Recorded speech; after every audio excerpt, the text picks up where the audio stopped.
The Sergeant at Arms is directed to make a proclamation. All persons are commanded to keep silent under pain of penalty while the impeachment court is in session for the trial of Vice President Sara Zimmerman Duterte. The impeachment trial of Vice President Sara Zimmerman Duterte is hereby called to order. We shall be led in prayer by Senator Judge Francis Kiko Pangilinan. Sa ngalan ng ating Panginoong Diyos, buong kababaang loob na dasal natin, na sa lahat ng araw ng impeachment trial, kaliwanagan ng isip, kaayusan sa proseso, at pagiging patas at makatarungan. Bilang mga senator judges na may pagkakataong magtanong sa mga saksi upang linawin ng mga usaping mahalaga sa paglilitis, naway magsilbing gabay sa atin ang mga salita ng Diyos. Sa Proverbs chapter 24 verses 23 and 24, pinaalalahanan tayo sa bigat ng ating mga pasya. Hindi mabuti ang may kinikilingan sa paghatol. Ang magsabi sa may sala na walang kasalanan ay susumpain ng mga tao at kamumuhian ng mga bansa. Ganun din sa mga hahatol doon sa walang sala ng parusa. At sa Proverbs chapter 29 verse 4, ipinapaalala sa atin ang bunga ng tunay na katarungan. Isang bagay na matagal nang minimithi ng ating bayan. Sa pamamagitan ng katarungan, ang isang pinuno ay nagbibigay ng katatagan sa kanyang bansa. Patnubayan niyo po kami, Panginoon, dito sa aming sagradong tungkulin. Amen. Amen. The clerk of okay na tayo. The clerk of court will now call the roll. Roll call of members. Senator Judge Aquino. Senator Judge Cayetano Alan. Senator Judge Cayetano Pia. Senator De La Rosa. Senator Judge Ejercito. Senator Judge Estrada. Senator Judge Go. Senator Judge Ontiveros. Senator Judge Lacson. Senator Judge Lapid. Senator Judge Legarda. Senator Judge Marcoleta. Senator Judge Marcos. Senator Judge Padilla. Senator Judge Pangilinan. Senator Judge Soto III. Senator Judge Tulfo Erwin. Senator Judge Tulfo Rafi. Senator Judge Villanueva. Senator Judge Villar Camille. Senator Judge Villar Mark. Senator Judge Zubiri. The presiding officer, Senator Judge Escudero. Senate President Gatchalian. With 16 senator judges present, the chair declares the presence of a quorum. In accordance with the rules of procedure on impeachment trials, the chair now recognizes the duly elected presiding officer to preside over the proceedings of the impeachment court. Sir, correct lang 17. 7. To correct, we have 17 senator judges present. Thank you, Mr. Senate President. If there are no objections, we shall dispense with the reading of the Journal of the Senate sitting as an impeachment court dated August 4, 2026, and shall consider the same as approved. The clerk of court will please call the case before this impeachment court. Case number 004-2026 in the matter of impeachment trial of Vice President Sara Zimmerman Duterte. Appearances.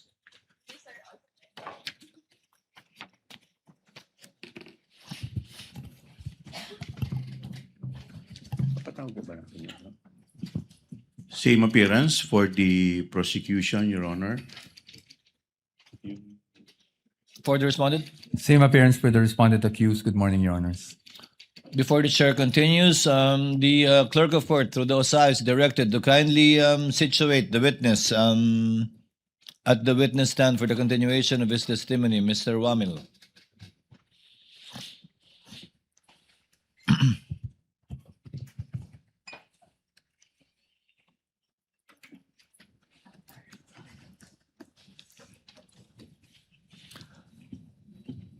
Mr. Wamil, I would like to remind you that you will be continuing with your testimony under the same oath that was administered to you the other day.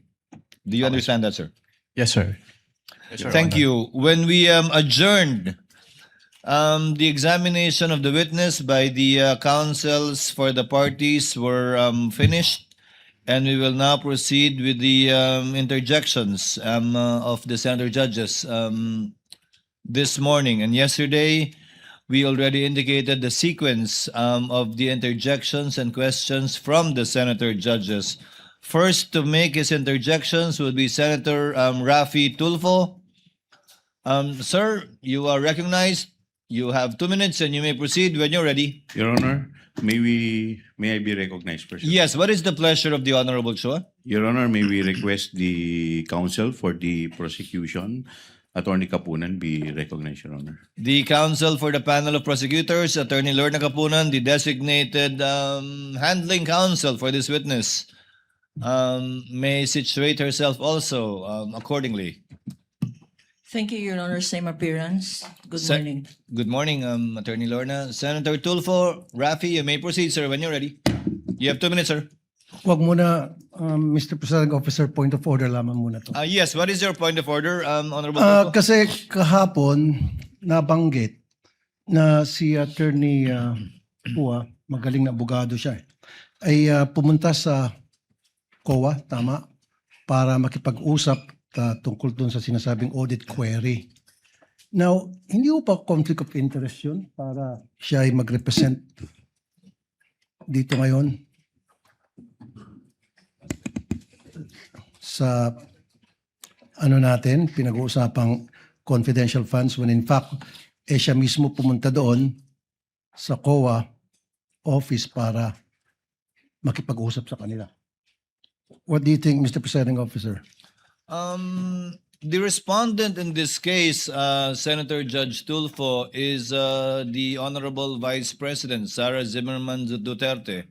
Attorney Poa, although he served under the office of the Vice President, I believe, and even under DepEd, is not a named respondent to this case, and in fact is one of the lawyers, as you can see, of the respondent.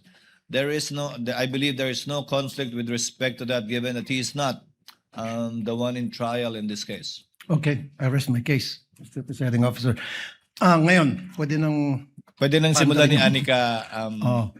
yung oras. Yes. Mr. Witness, bukod sa OVP at saka DepEd, we're talking about confidential funds, meron pa ba ibang ahensya ng pamahalaan na in-audit nyo ang kanilang confidential funds? Based on the GAA po, meron may mga other agencies na may allotment for confidential fund. Kaya nga, meron kayong mga na-audit. Yes po, Your Honor. At dito sa mga ahensyang na-audit ninyo, magkapareho bang utilization nila ng confidential funds sa OVP, DepEd under BP Sara and those agencies na in-audit nyo? Yung utilization naman po ng confidential fund ay separate and distinct for every agency since yung kanilang utilization ay based on their mandate or operations. Okay. Sila ba'y gumamit ng mga aliases, gumamit ng mga pangalan chichirya, etc.? Yan Para po sa ay kanilang mga informants? yan po ay hindi ko na pwede. Ang alam ko po, hindi ko po ma-determine based on the documents submitted since hindi naman po naka-indicate dun sa kanilang submission na yung mga pangalan na nandun ay aliases or not. Okay. Noong April 2026, nag-issue kayo ng disallowance sa OVP and its officers para at the same time ipinasusoli nyo yung parte ng confidential funds. Can you repeat your question po, Your Honor? I think that was April of 2025. Nag-issue kayo ng, pinasusoli nyo ilang parte ng confidential funds ng OVP. I do not have personal knowledge na po about yan since wala na po ako sa ICFAO noong February 12, 2023 po. Okay. Anong reason ba't pinasusoli yung parte ng confidential funds na disallowed? What are the reasons? Wala po akong personal knowledge about dyan since hindi naman po ako yung nag-issue ng disallowance. Since nung na-issue po yung disallowance ay na-transfer na po ako to other agency of the COA. Okay. I think it was April 10, 2026. So wala na po kayo doon. Yes po, Your Honor. Okay.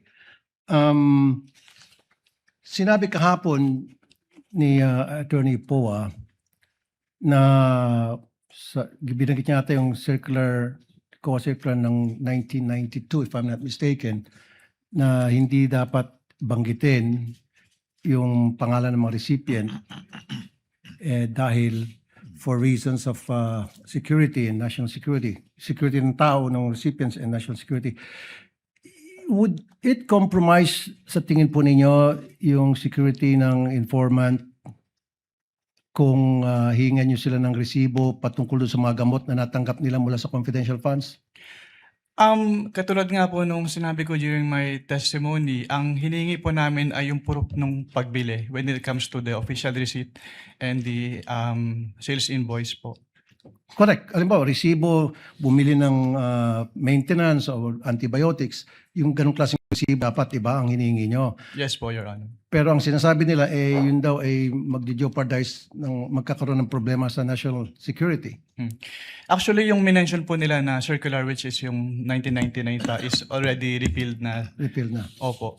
Pero just the same, sa tingin nyo ba yung pagbibili ng chichirya o dili kaya pagbili ng shampoo o suka sa sari-sari store, would that jeopardize the national security kapag yan ay binulgar sa inyo, binigyan ka ng sibo? Hindi po. Thank you. Thank you, Senator Judge Rafi Tulfo. Next to make his interjections would be Senator Bam Aquino. You are recognized, sir. You may proceed when you're ready. You have 2 minutes. Maraming salamat, Mr. Presiding Officer. Attorney, good morning. Good morning po, Senator. So, ang common understanding ho kasi ng confidential funds ay secret, pwedeng gamitin sa kung ano-ano, hindi pwedeng ibulgar sa publiko. Hindi po to totoo, no? Meron po talagang rules and regulations sa paggamit ng confidential funds. Yes po, Your Honor. Were you already part of the ICFAO in 2015? Yes po, Your Honor. So yung pinakitang memo nung 1992 at itong memo na pinag-usapan natin na circa 2015, parang magkaiba siya, no? Yes po, Your Honor. Do you know the reason why the rules changed with regard to the usage of confidential funds? Since yung paggamit po ng confidential fund at intelligence fund ay kailangan ng strict accounting and auditing rules. So nagkaroon po ng circular para ma-ensure na yung paggamit po ay properly accounted at hindi po magamit for personal use or misuse. Yan yung laman ng memo. Pero ang tanong ko, do you know why it was changed? Kasi parang lumalabas magkaiba yung paggamit nito. If you look at the 1992 circular, iba sa 2015. Dun po kasi sa yung circular ng 1999, walang differentiation as to the CIF po. Pero dun sa 2015-01 kasi dun na in-specify na dapat yung confidential fund ay gagamitin lang sa ganito for civilian government agencies. Yung intelligence fund ay gagamitin lang ng uniform and military personnel as well as yung mga intelligence practitioners. Kumbaga nilinaw nung 2015 circular yung paggamit at pag-liquidate.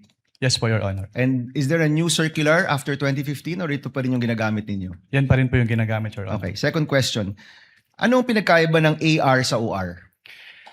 Ang OR po kasi, ini-issue po siya ng mga pinagbilhan na BIR registered. So, yung AR naman po, yun yung ginagamit ng agency para proof na binigay nila yung payment or payment dun sa tao na naka-receive noong payment. And it seems na mas katanggap-tanggap sa inyo yung OR kesa AR. Is that correct? Depende po yan, Your Honor. Kapag purchases po kasi, kailangan po talagang OR yung ibigay sa amin kasi doon po namin tinitignan kung yung kung nag-purchase po talaga sila. Kasi official receipt, acknowledgement receipt, sabihin ng tao, pareho namang resibo, parehong receipt. Ano pinagkaiba niya? Yung acknowledgement receipt po kasi, ina-acknowledge doon nung recipient ng payment na natanggap niya yung payment. Pero yung OR po kasi, parang yung proof na nag-purchase si agency doon sa pinagbilhan nung item. Nung item. So pwede mong matrace. Kung OR, pwede niyong matrace. Yes po, Your Honor. Kung AR, pwede niyo po ba itong matrace o hindi na? Pag AR po kasi, kung ano lang po talaga yun nandun sa face nung document, yun lang po yung basis namin since document-based po yung audit namin. Pag AR po kasi, makikita lang po doon kung saan binili. Okay, yun lang yung information. Tsaka kung sino tumanggap. Opo, yung pinagbilan po. Okay. Dito naman sa tumatanggap, no, allowed ba yung code names? Allowed ba yung alias sa inyo? Based on the provision of the joint circular, it is neither allowed nor prohibited po since silent po yung joint circular as to that. Is that as of 2015 or even in previous liquidation of confidential funds? Based on my recollection po, even yung dating circulars po, buhat nung nag-assume po ako sa ICFA, wala naman pong provision as to the use of aliases. So bawal ang paggamit ng alias. The circular is silent po. Okay. Para sa inyo, kung alias, yung paggamit ng alias ay bawal, so hindi importante kung may ibang tao ito, totoong tao ba to, basta yung pangalan na binigay sa inyo, ang expectation nyo, totoong tao yan. Based on that, kasi ang katulad nga po nung sinabi ko, document-based po kami. So wala po kaming way to determine if this is an alias or not po. Oh, but in general, ang tinatanggap yung dokumento, dapat totoong tao. Yes po, Your Honor. Okay, next. Did you have any